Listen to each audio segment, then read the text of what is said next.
voici à Montréal, une ville qui occupe une place importante dans l'industrie du jeu vidéo. Elle accueille plusieurs studios majeurs, dont Ubisoft Montréal, l'un des plus grands studios au monde, qui sont à l'origine de plusieurs licences légendaires telles que Assassin's Creed, Far Cry ou même Rayman. Dans cette ville, nous allons partir à la rencontre de Giz, un YouTuber comptant plus de 150 000 abonnés. Il est le créateur d'ailleurs plusieurs jeux vidéo en collaboration avec PewDiePie tels que le célèbre Tuber Simulator. Il a également développé Turbo Kid, jeu vidéo adapté du film de 2015. Bonjour, je m'appelle Giz de Pessemier, cofondateur du studio de développement de jeux vidéo Outer Minds et je suis aussi le co-animateur de la chaîne Le Jeu c'est sérieux sur YouTube et Twitch. Pour faire un jeu vidéo, ça peut prendre une seule personne.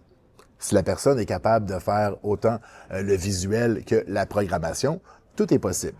Mais généralement, ça va être une équipe de 3. Donc, un programmeur, un artiste, puis un designer.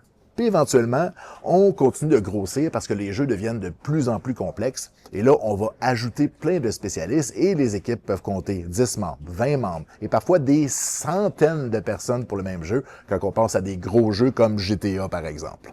Le processus complet pour la création d'un jeu peut être super long.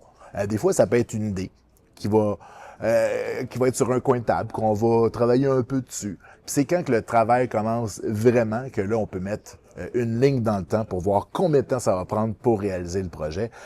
Nous, par exemple, Turbo Kid, on a discuté avec le créateur du film, puis on en a jasé, là, 7-8 ans. Puis après ça, on a commencé la production plus intensément, environ 2 ans avant la sortie du jeu. Donc, ça peut vraiment varier. Il n'y a pas vraiment de formule magique pour ça. Les embûches dans la création de jeux vidéo, il y en a plusieurs. Il y a le syndrome de la page blanche. Hein. Des fois, on écrit une histoire, on écrit quelque chose qui doit être amusant. Les autres embûches, des fois, c'est qu'on crée quelque chose, puis on se rend compte en plein milieu, hey, c'est pas le fun. C'est pour ça que c'est super important de tester pendant qu'on crée un jeu et d'amener des gens de l'extérieur. Des fois, on peut avoir quelque chose dans notre tête et on a une vision tunnel, on se rend pas compte que ce qu'on est en train de créer va pas être plaisant pour tout le monde.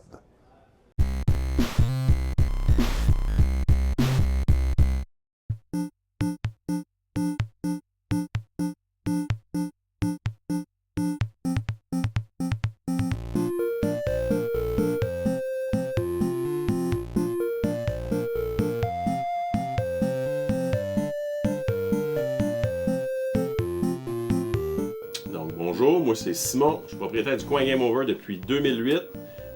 Coin Game Over, c'est une boutique d'échange de jeux vidéo, de vente, de nouveautés, de vieux jeux. Aussi des affaires connexes comme des vinyles, des figurines qui ont toujours un peu rapport avec la geek culture. Avant, il y avait un Play and Trade juste là, qui était Dimension.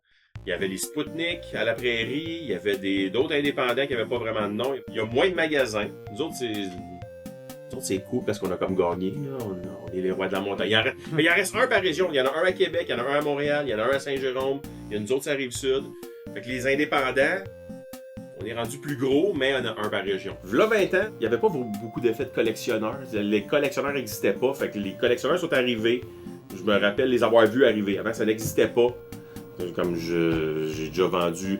Le rétro gaming n'existait pas. Conquer Bad Fur Day, là, ça vaut cher, mais moi quand j'ai commencé, c'était un jeu qui valait $19,99.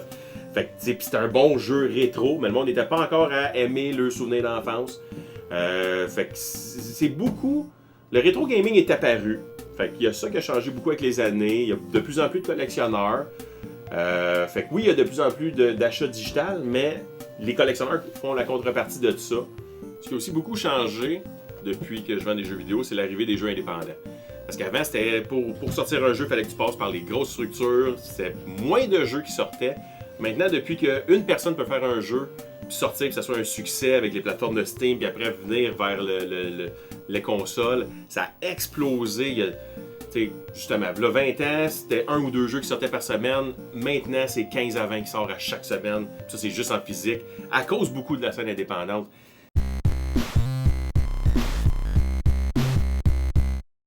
Nous sommes partis à la rencontre de Conquerax, un YouTuber jeu vidéo de pratiquement 500 000 abonnés tout droit venu de France pour connaître son avis sur le dématérialisé.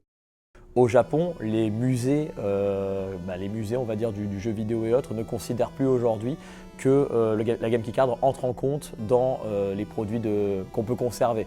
Donc c'est un vrai souci, ça a un vrai impact et forcément, alors il y a deux choses. Au niveau illégal, je vais dire, la conservation va pouvoir être maintenue et va pouvoir passer par là, les émulateurs et les ROM, etc. Il y a plein de jeux qui sont conservés comme ça. Mais par contre, il y en a d'autres qui disparaissent totalement et dont on n'a pas forcément conservé des sauvegardes. Il y a beaucoup de jeux qui sont partis dans la nature. Et typiquement, on voit des cas comme Spec Ops The Line sur PS3 et 360 ou Marvel Ultimate Alliance qui, si vous n'avez plus le jeu en physique, en fait, pour des problèmes de licence et de droit, les jeux ont disparu des stores numériques. Donc ça veut dire que vous ne pouvez plus les acquérir du tout, hormis en physique, sur les stores. Et ça pose un vrai problème de conservation. Et en France, on a ce qu'on appelle la Bibliothèque nationale de France qui conserve un exemplaire de chaque jeu depuis les années 80 en physique. Et donc eux, ils sont aussi très embêtés par cette situation puisque forcément, on a c'est un produit culturel, c'est le produit culturel numéro 1, le jeu vidéo, en tout cas dans le monde aujourd'hui. Et donc on a beaucoup de choses qui disparaissent aujourd'hui pour des problèmes de licence, problèmes de droit, etc. Donc voilà.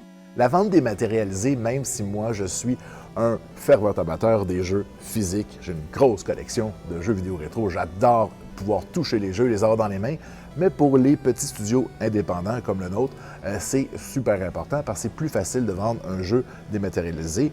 Avoir des exemplaires dans les magasins, c'est pas à la portée de tous. Il est très rare de voir des jeux indépendants distribués à grande échelle dans des Walmart ou dans des EB Games. Il y a eu un certain changement sur le dématérialisé. Fait que, il y a de plus en plus de jeux dématérialisés. Il y en a qui ne sont que ça. Fait que, il y a des ventes. Silk Song, on n'en vend pas présentement parce qu'il est juste dématérialisé. Le démat, c'est des locations à long terme, c'est pas des achats, c'est des locations à long terme. Ils peuvent enlever la licence quand ils veulent, ça t'appartient pas. On se dirige vers une orientation toute dématérialisée. Un petit peu comme a voulu le faire la PlayStation 5 Pro. Alors il y avait un lecteur qui était apposé à part, mais la volonté de sortir la console sans lecteur, pour moi c'était très problématique puisque ça démontre un peu l'orientation que le jeu vidéo, peut-être que l'industrie du jeu vidéo souhaite prendre et surtout ça limite après beaucoup de choses. Par exemple, le fait qu'on soit en full numérique, on ne dispose plus de son jeu comme on le souhaite. Je veux dire, on ne peut plus le revendre par exemple, le prêter à un ami, offrir ça à ses enfants ou à des proches, etc. Tout se retrouve sur des cartes cadeaux numériques et moi j'aime vraiment pas ça. Et puis voilà, ces magasins-là, ils vivent aussi grâce aux jeux vidéo en physique et c'est des lieux d'échange et de rencontres extraordinaires. Donc j'espère qu'on perdra pas ça. Dans un monde où le jeu vidéo devient de plus en plus dématérialisé, les jeux physiques rappellent aux joueurs ce que signifie réellement posséder un jeu. Un objet que l'on peut tenir, garder et transmettre. Montréal s'engage dans un futur incertain, mais le jeu vidéo survivra autrement. J'aime la conservation.